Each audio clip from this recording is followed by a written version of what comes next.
ज्योति जासूसी कांड में जैसे जैसे तफ्तीश आगे बढ़ रही है, नए खुलासे हो रहे हैं, नई नई गिरफ्तारियां हो रही हैं। अब जासूसी का नेटवर्क हरियाणा पंजाब से निकलकर यूपी दिल्ली तक आ पहुंचा है। यूपी एटीएस ने दिल्ली से भी एक आरोपी को गिरफ्तार किया है। इस मामले में अब दिल्ली से गिरफ्तारी हुई है। यूपी एटीएस ने गिरफ्तारी की है। एक आरोपी को दिल्ली से पकड़ा गया है। उसके भी तार जासूसी से जुड़ रहे हैं।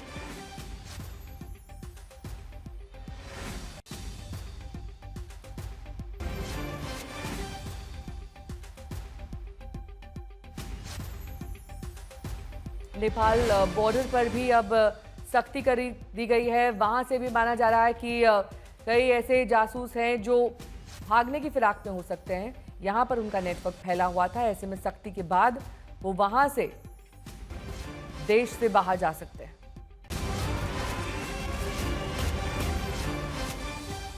तो इस जासूसी के तार अब दिल्ली तक जुड़ते हुए दिखाई दे रहे हैं। दिल्ली से गिरफ्तारी हुई है।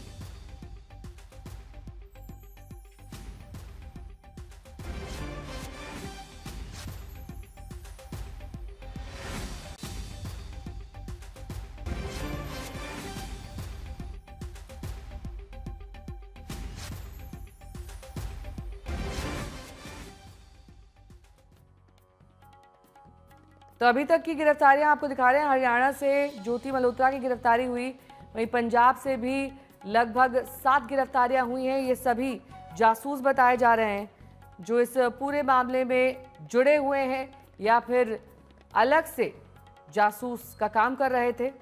शहजाद और मोहम्मद आरुन की गिरफ्तारी बाकी शहरों से हुई है।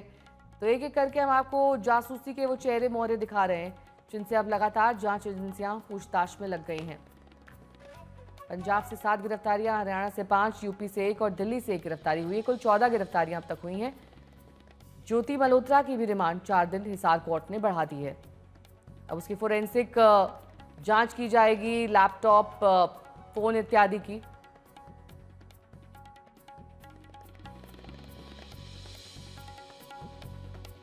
हालांकि ये बात अभी तक सामने नहीं आई कि ज्योति किसी तरह की सैन्य या खुफिया जानकारी पाक को मुहैया करा रही थी। इस बात की पुष्टि अब तक नहीं हुई है।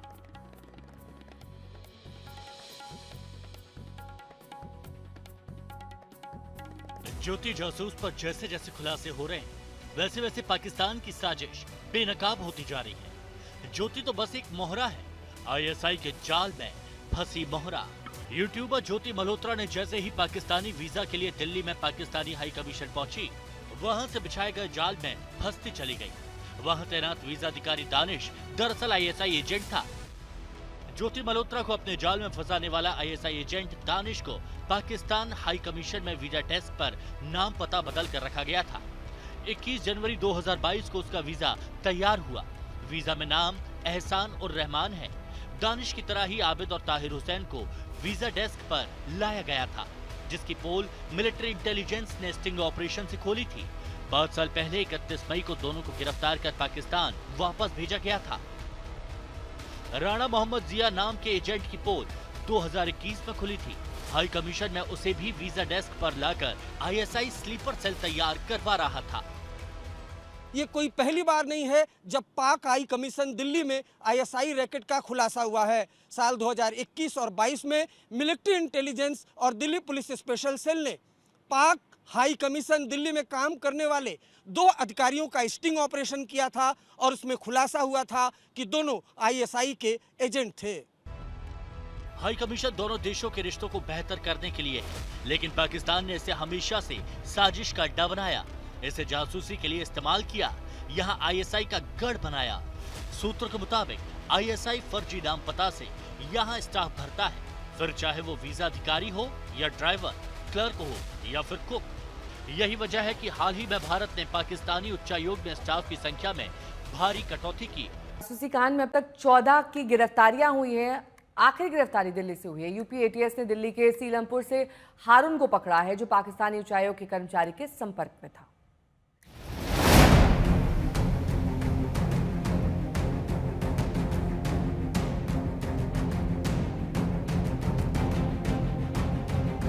ज्योति जासूस से शुरू साजिश के तार बढ़ते जा रहे हैं। पाकिस्तान पर हमले के बाद से एक्शन तेज हुआ तो पाकिस्तानी साजिश हरियाणा के हिसार से निकलकर पंजाब, यूपी, दिल्ली तक पहुंच गई।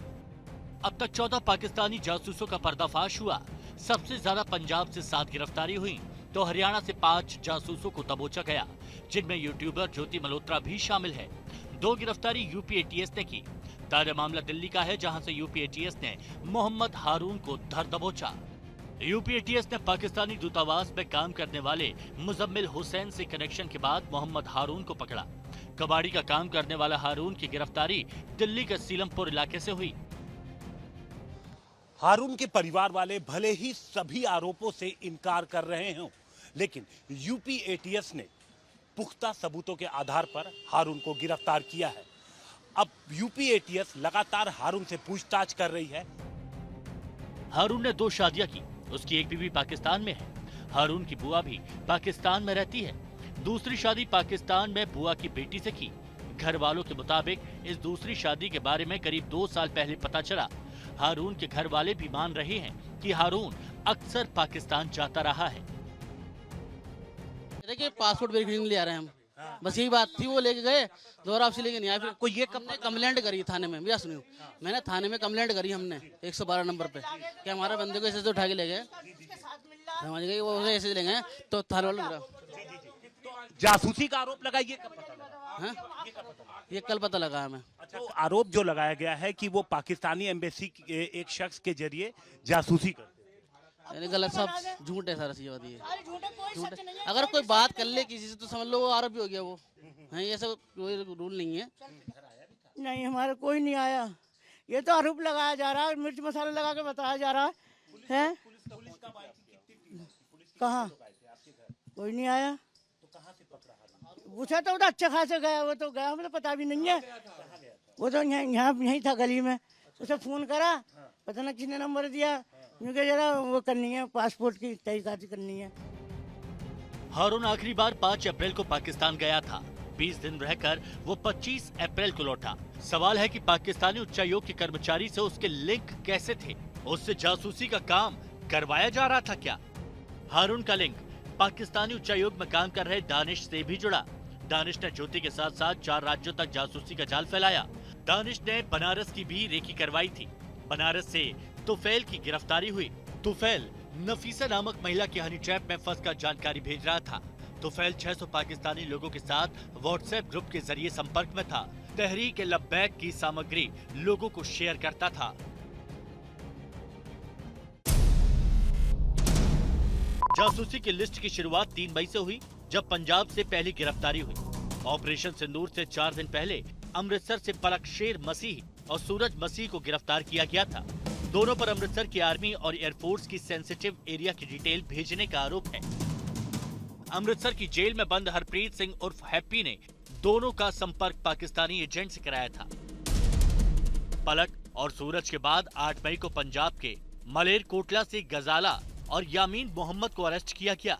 31 साल की गजाला पाकिस्तान हाई कमीशन में तैनात दानिश के संपर्क में थी।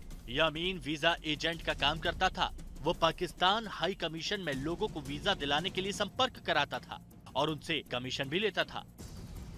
गजाला और यामीन से पूछताछ के बाद दानिश का नाम उजागर हुआ। भारत सरकार ने 13 मई को उसे देश छोड़कर जाने का आदेश दिया। 16 मई को हरियाणा के हिसार से ज्योति मल्होत्रा को गिरफ्तार किया गया। वो भी दानिश के सीधे संपर्क में थी। फिर हरियाणा के कैथल से देविंदर सिंह, नूह से तारिफ और अरमान को गिरफ्तार किया गया। तारिफ और अरमान पर पाकिस्तानी हाई कमीशन में अधिकारियों को भारतीय सिम कार्ड देने और वीजा दिलाने के बदले पैसे लेने का आरोप है। तारिफ की गिरफ्तारी और उसके बयान के आधार पर पाकिस्तानी हाई कमीशन के पूर्व अधिकारियों का नाम भी एफआईआर में शामिल किया गया है। ब्यूरो रिपोर्ट, आज तक।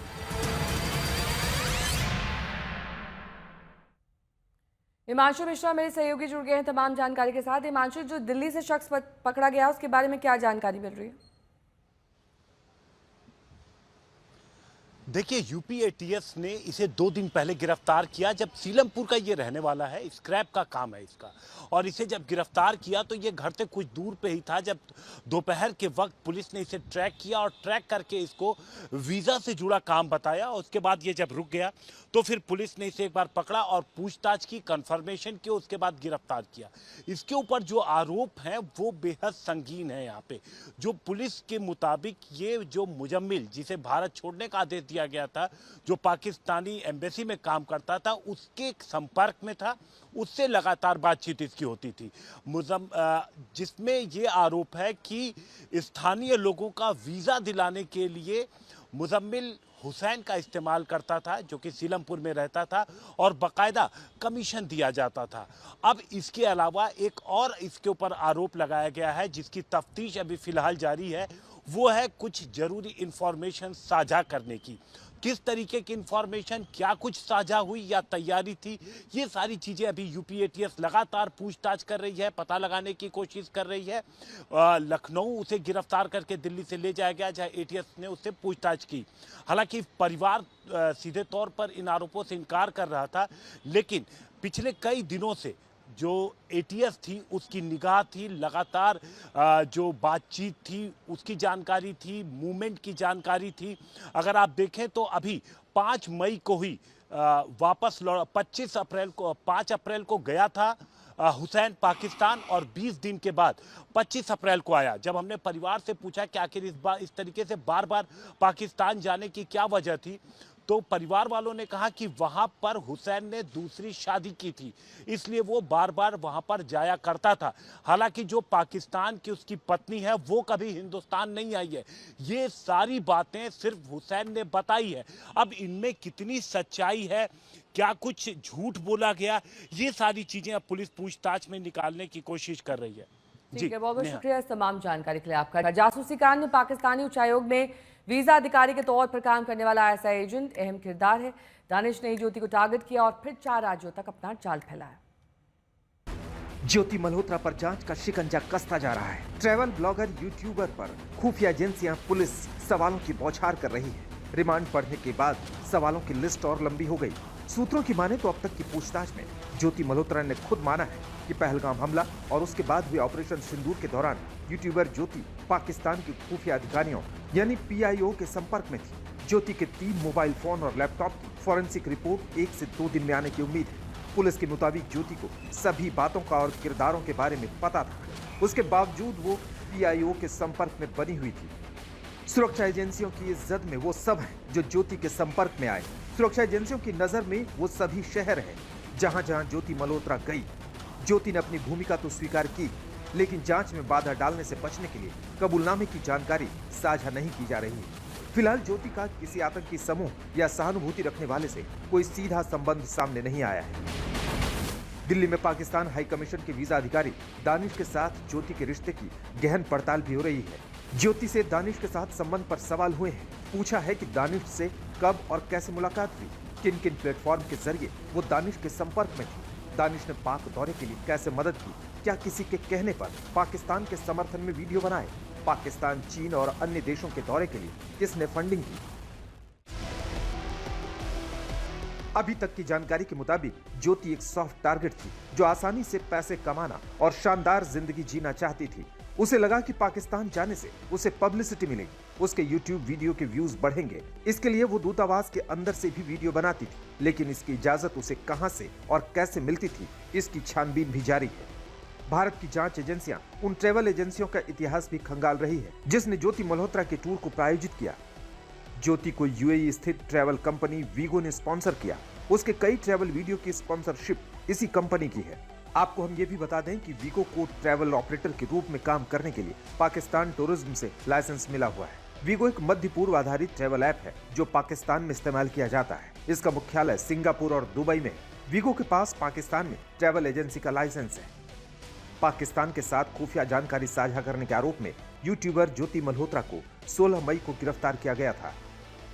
ज्योति से पूछताछ के दौरान डिजिटल डिवाइस और सोशल मीडिया खातों की भी जांच की जा रही है। ये भी तय माना जा रहा है कि आने वाले दिनों में इस केस से जुड़े कुछ दूसरे लोगों की भी गिरफ्तारी हो सकती है, जिसमें कई राज फाश हो सकते हैं। हिमांशु मिश्रा के साथ श्रेया चटर्जी और अरविंद ओझा, दिल्ली आज तक।